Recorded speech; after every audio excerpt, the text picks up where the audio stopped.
एक रात। लेखक रविन्द्रनाथ जी।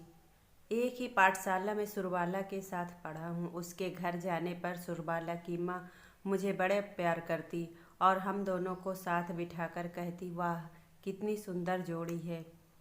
छोटा था किंतु बात का अभिप्राय प्राय समझ लेता था। सुरबाला पर अन्य सर्वसाधारण की अपेक्षा मेरा कुछ विशेष अधिकार था। मेरे पिता चौधरी जमींदार के नायब थे।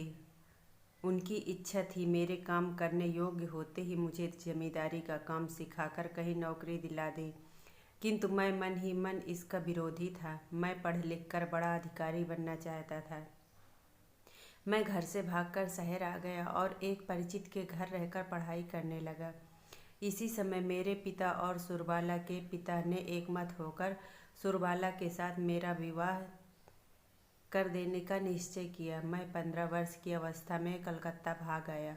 उस समय सुरबाला की अवस्था 8 वर्ष थी। अब मैं 18 का था।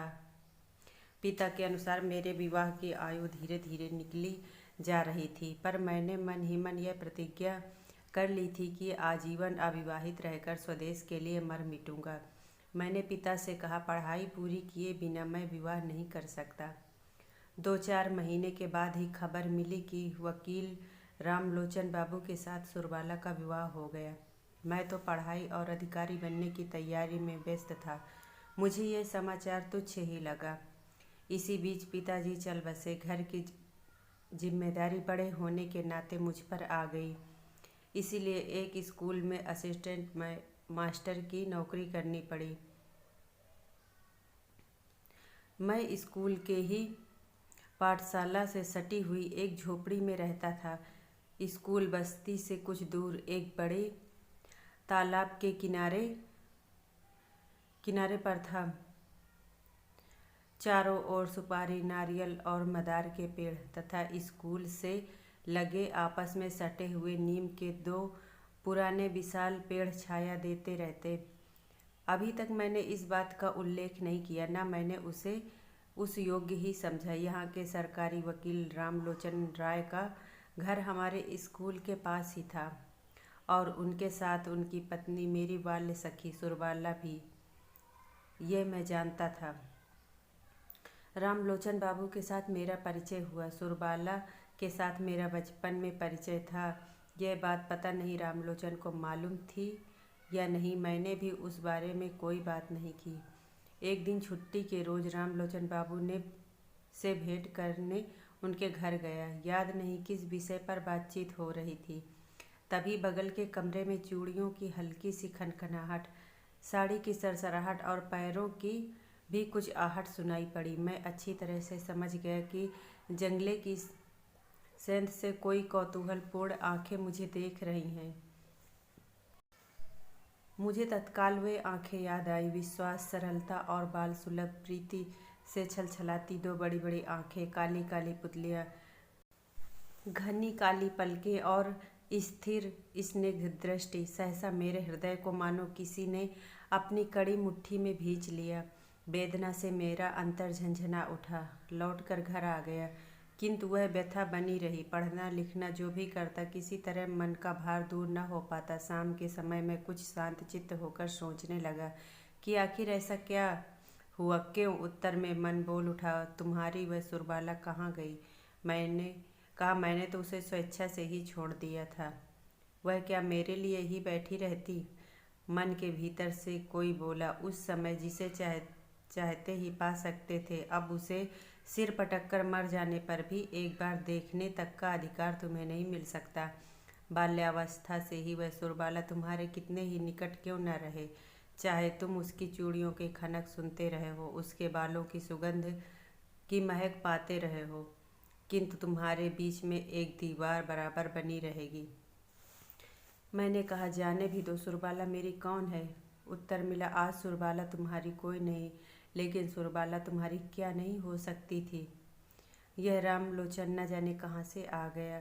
बस 2-4 रटे रटाए मंत्र पढ़कर सुरबाला को पलक मारते ही एक झपट्टे में धरती के और सब लोगों से छीन ले गया।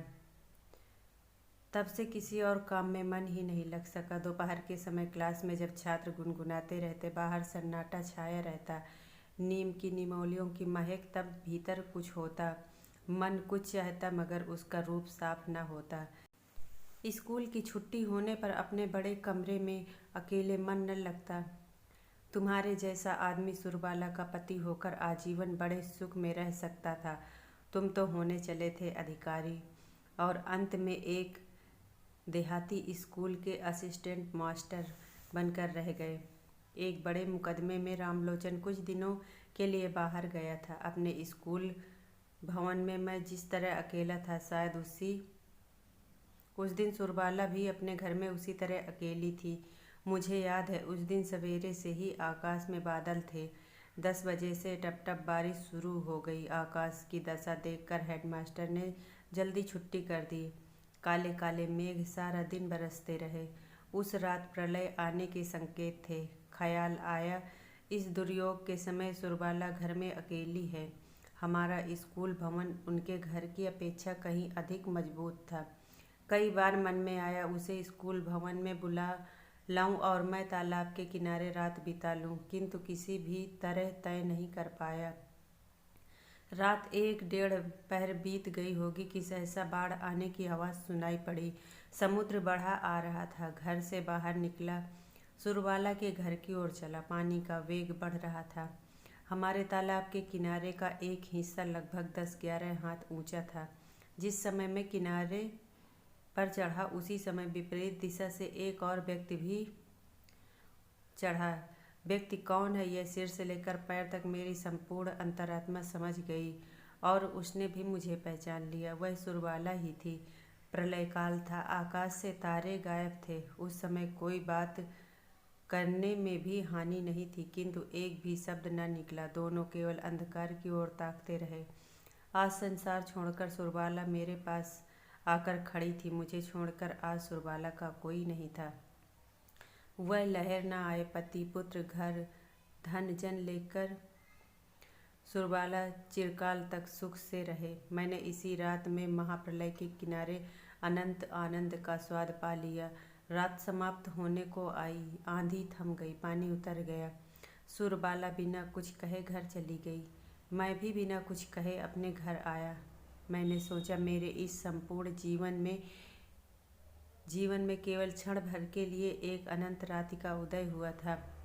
शायद वही जीवन की एकमात्र चरम सार्थकता थी। दोस्तों, कहानी पसंद आई हो तो इसे लाइक कर देना और चैनल को सब्सक्राइब कर लेना।